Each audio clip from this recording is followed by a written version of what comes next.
Hello friends, राय classes में आपका स्वागत है।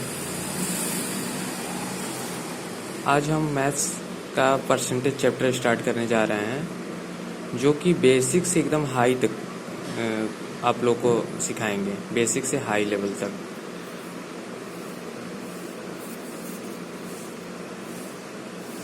परसेंटेज, इसको हिंदी में बोलते हैं प्रतिशत।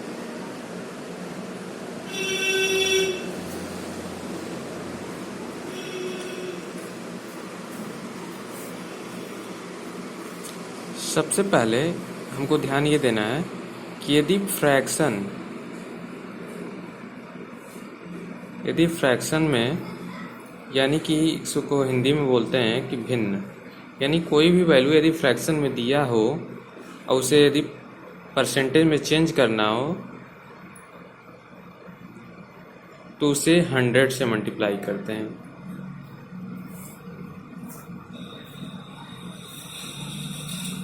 और यदि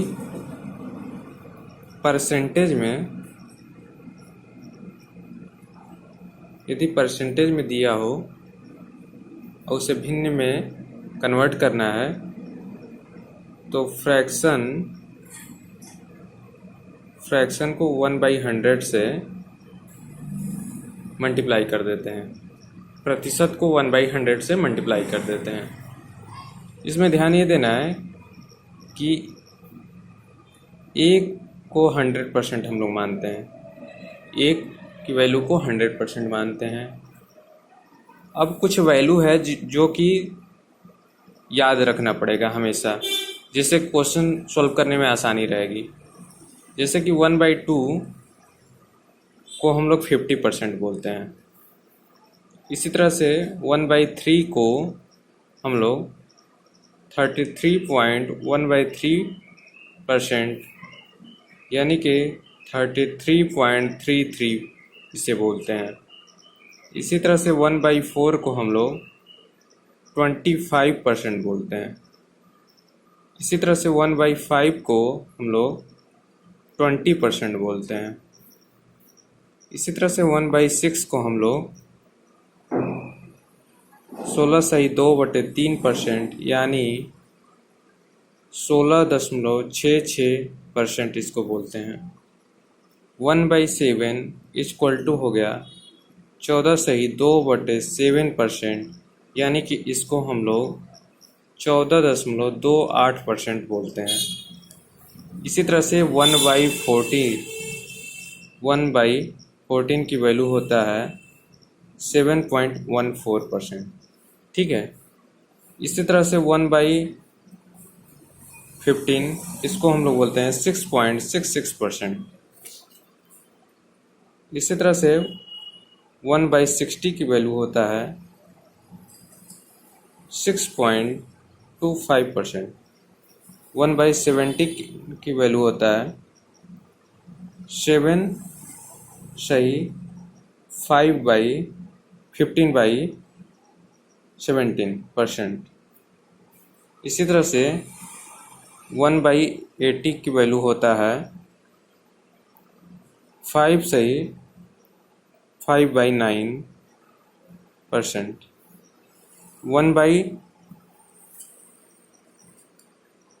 1/90 की वैल्यू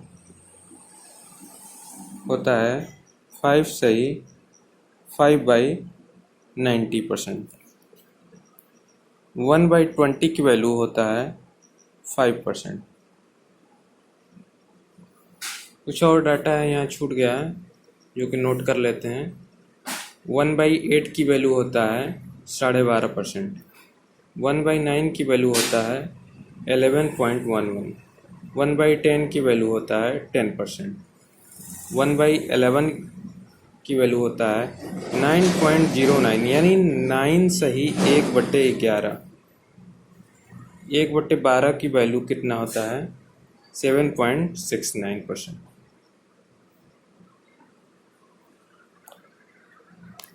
फ्रेंड्स, एक बार जो छूटा हो उसको देख लो।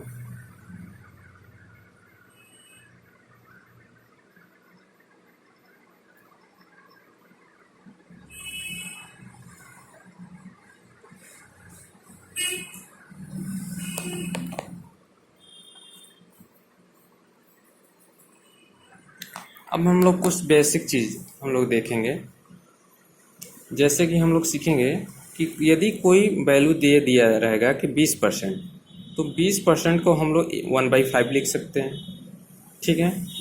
यानी इससे ये पता चलेगा कि जो ये 5 है ये हमारा CP है, कास्ट प्राइस है, और जो ये 1 रुपया है, यानी कि कोई भी चीज़ 5 रुपये की हम लोग खरीदे हैं, यानी कॉस्ट प्राइस उसका 5 रुपया है, ठीक है। और यानी कि उसको यदि वो बेच रहा है तो उसे 1% का प्रॉफिट हो रहा है, यानी कि वस्तु कितने में बेची गई होगी, यानी इसका सेलिंग प्राइस 6 रुपये में बेची गई होगी, तभी तो 1% की इसको प्रॉफिट हुआ है। तो इसलिए ये ध्यान रखना है कि जो हमेशा जो डिनोमिनेटर में रहता है वो CP होता है, और जो ऊपर होता है वो, उससे ये पता चलता है कि प्रॉफिट हुआ है कि लॉस हुआ है।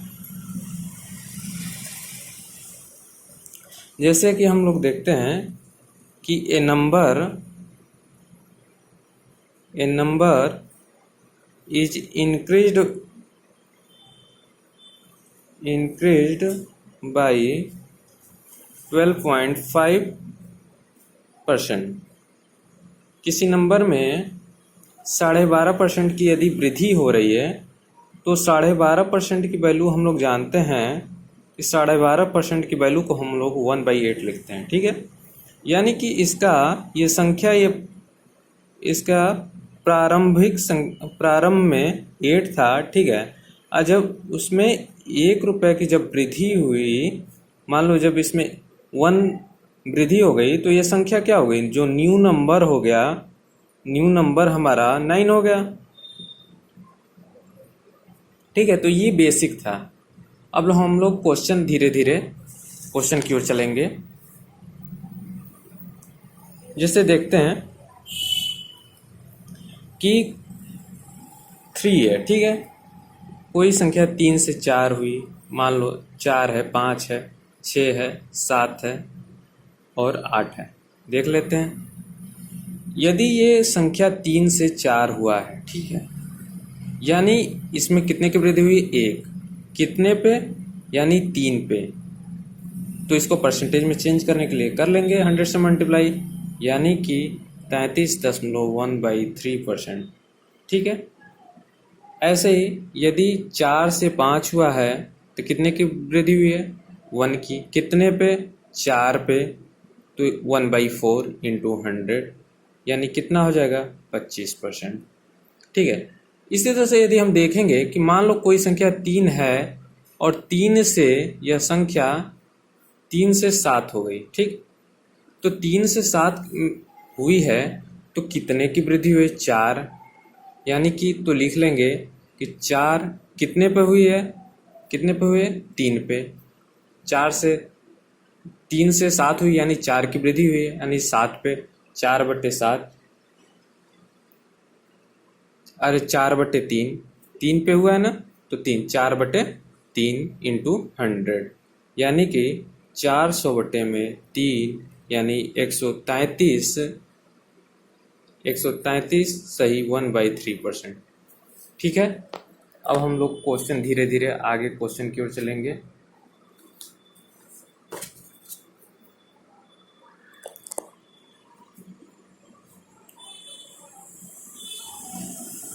जैसे हम लोग देखते हैं कि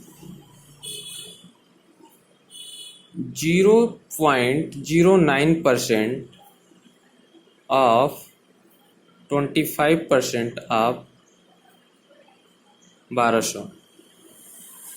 तो ये देखो, इसको सॉल्व कैसे करेंगे, तो 0.09 डिवाइडेड बाई, तो ये संख्या परसेंटेज में है, प्रतिशत में दिया है, तो इसको हम लोग परसेंटेज में है तो इसको फ्रैक्शन में चेंज कर लेंगे, 100 से मल्टीप्लाई कर, 100 से डिवाइड कर देंगे, ठीक है, इंटू 25/100, कितने का, 1200 का, ठीक है। तो अब हम लोग देखते हैं, इस 0 से ये 0 कैंसिल, इससे ये कैंसिल, ठीक है। तो हमारा कितना हो जाएगा, इसको सॉल्व करेंगे तो हमारा आ जाएगा 0.27। ठीक है, ये इसका आंसर हो जाएगा। ठीक है, इसको मल्टीप्लाई करेंगे तो जैसे एक क्वेश्चन देखते हैं। क्वेश्चन है कि दो संख्याओं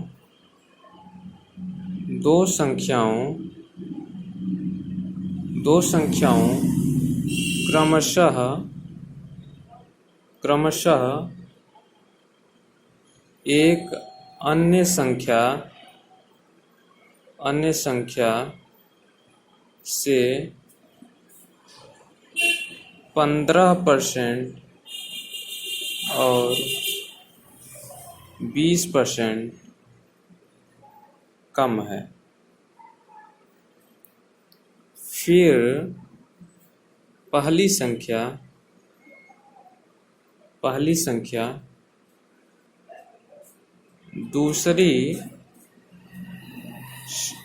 दूसरी संख्या का कितना प्रतिशत है। चलो क्वेश्चन एक बार देखते हैं। दो संख्याओं क्रमशः एक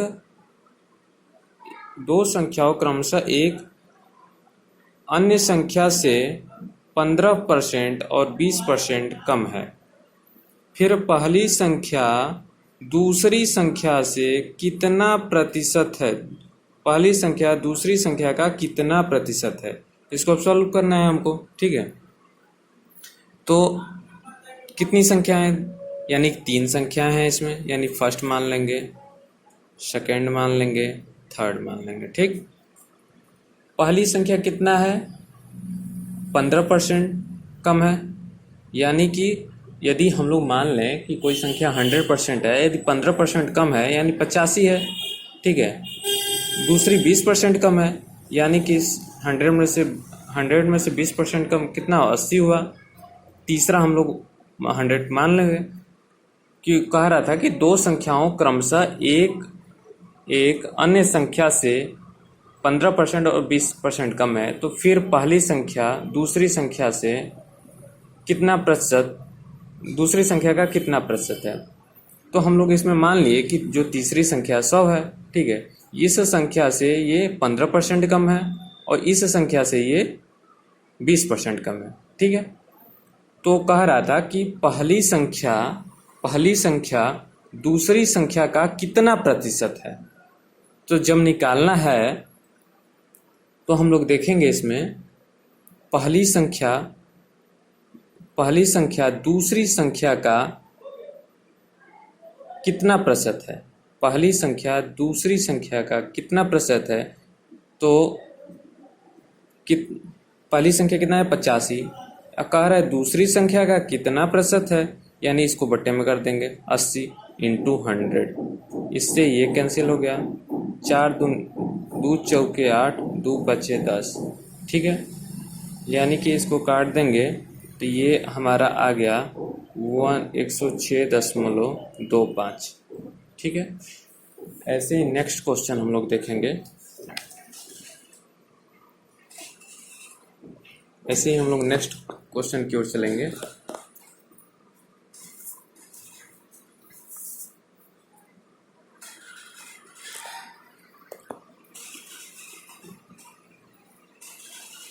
अस्सी के 4/5 और 650 के 4/5 प्रतिशत का अंतर है। इसको सॉल्व करना है। 80 के 4/5 और 650 के 4/5 का अंतर है, यानी 4/5 किसका, 80 का, और किसका अंतर, 650 4/5। तो इसको हम लोग सॉल्व करेंगे तो दोनों में 4/5 है, कॉमन ले लेंगे, तो 80 माइनस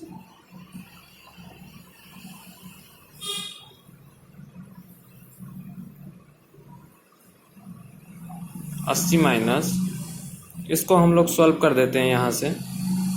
कितना हो जाएगा? 80 माइनस